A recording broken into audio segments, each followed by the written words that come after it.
the Don't Be That Guy Guide.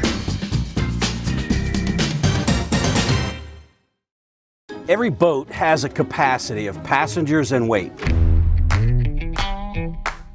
It's also got a seating diagram in it to tell you where to properly seat your passengers.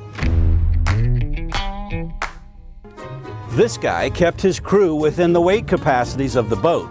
Further, he kept his crew seated in the designated seats, 2 aft, 2 at the helm, and 1 here at the bow.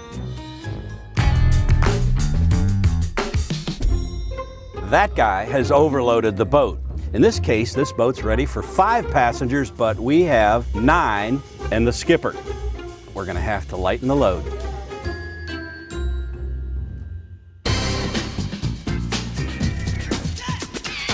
Now this guy is a smart guy. He and his crew member are equipped with inflatable life jackets. These life jackets are comfortable in hot weather like this, but if you go overboard, they're going to inflate and save your life.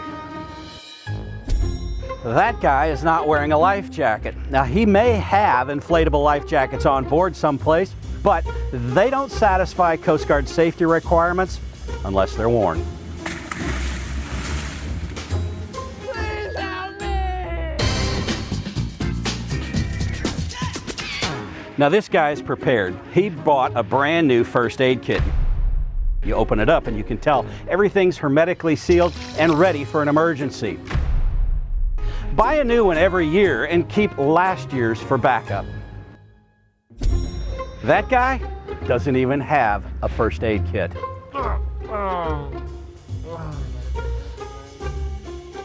What are you doing on my boat? Oh, I'm just a narrator.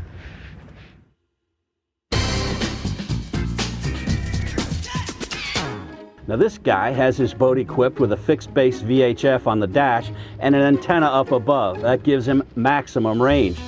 We are stranded. But he's also got a portable handheld.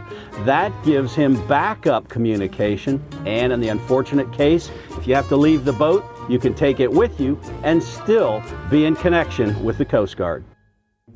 That guy doesn't even have a functioning VHF radio on his boat. Not a fixed base, not a handheld, and instead he's relying on his mobile phone for emergency communications, and that hardly ever works at sea. We are stranded. My mother was right.